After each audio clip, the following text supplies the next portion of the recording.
As Dana and I can attest, that's us back there. The 1980s was a decade when big hair was all the rage. MTV first hit airwaves and gaming shifted from arcades to personal consoles.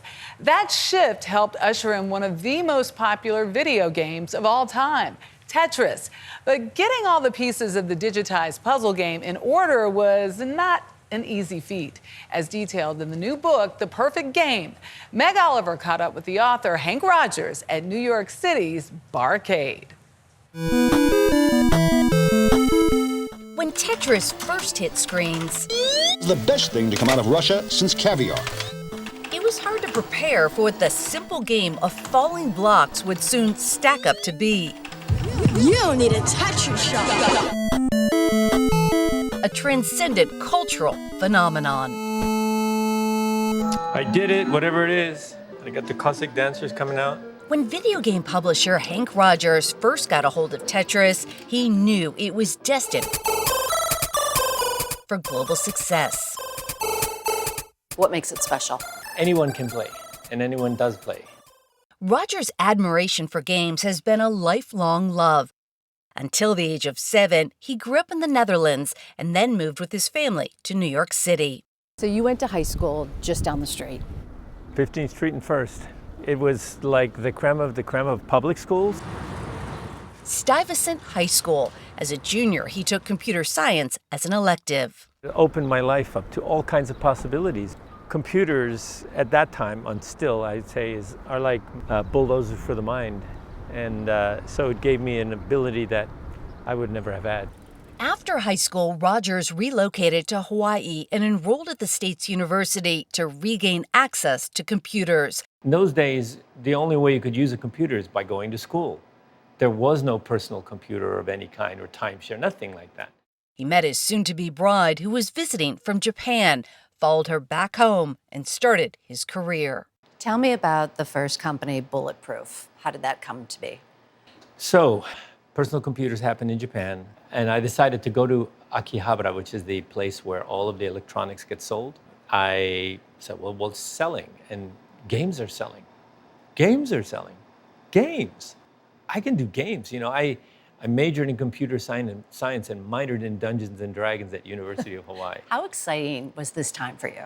Oh, it was just like blossoming. Along with the release of Rogers' first success, the Black Onyx, Japan's best-selling computer game in 1984. 3 years later, he was looking to grow his business as a Nintendo publisher. Part of his job was to search for games from around the world and bring them back to Japan. It was during this time that he went to the 1988 Consumer Electronics Show in Las Vegas. I found myself standing at the Tetris machine for the 4th time. And that's like a waste of time because I'm supposed to be looking at other games. But you just kept going back. I just kept going back. What was it? What was drawing you? You were hooked. I was hooked. What did you want to do with Tetris at this point? Well, I wanted to publish it on every platform I could get my hands on. As did others within the gaming industry who discovered Tetris around the same time. The race was on. And Rogers had Nintendo in his corner. He secured the console rights to the game and published cartridges for the Famicom, selling more than 2 million copies. Meanwhile, Nintendo was on the cusp of releasing a revolutionary gaming system, the Game Boy. I went to Redmond to visit Nintendo, and these are my actual words. I said, if you want little boys to buy your Game Boy, then include Mario. But if you want everyone to buy your Game Boy, then include Tetris. Nintendo was intrigued. Rogers was determined. But the keys to unlocking the handheld rights to Tetris were kept in the Kremlin. The game was invented by a Soviet software engineer, Alexei Pajitnov. I was trying to find a LORG because Alexei Pajitnov didn't, in the Soviet Union, people didn't have rights. And all of the trademarks and copyrights were in the name of this organization called Elektronorg Technica, or ELORG. Weighing communism against capitalism, Rogers flew behind the Iron Curtain, prepared to make a monumental business deal on only a tourist visa. Knowing that was illegal, he took a major risk arriving in Moscow. He managed to track down the director of Elorg after a day. Mr. Belikov comes down and he looks, I said, I'm the guy who published Tetris in Japan. I said, I'm here to talk about Tetris for handhelds. I know nobody has the handheld rights. I would like to come back tomorrow and discuss this. And so he said, okay, come back tomorrow. That was my invitation. Rogers ultimately struck a deal with Elorg, a friendship with Paginov, Introducing Game Boy. and the package release of Nintendo's Game Boy with Tetris catapulted both into instant successes. How big of a deal was this in 1989? This was a huge deal. When this came out, it was the first time that we could actually go places and play games. When you look at it now, what do you think? It looks like, wow, a throwback. It's heavy. It was ahead of its time. The same could be said for Rogers and Paginov. The two remained close friends and now business partners. Around 2005, they bought Elorg's rights to the game and founded the Tetris Company, with Rogers' daughter Maya as CEO. Over the past 4 decades, the brand has transformed its pixels to pop culture. Perfect. And its backstory dramatized on the silver screen.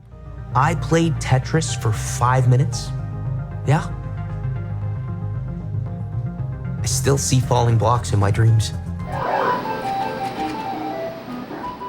As for Rogers, his real-life journey is enough of a story to tell, detailed in his new book, The Perfect Game. When you think of Tetris and the precise strategy and the timing it takes, does that mirror the way you played the game to secure the rights? That's an interesting question.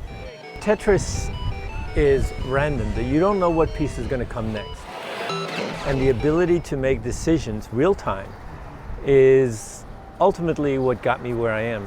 I was able to make the decision at the right time, get on a plane, go through a door, have an idea. Henk and Alexei. Those are all things that we should follow and do. For CBS Saturday Morning, Meg Oliver, New York. And they're still friends. I How about love it. that? Absolutely Yeah. love it. Did you play Tetris? Were you Oh, Tetris? are you kidding me? I was the queen of Tetris. Are you still hooked to Tetris? Not so much.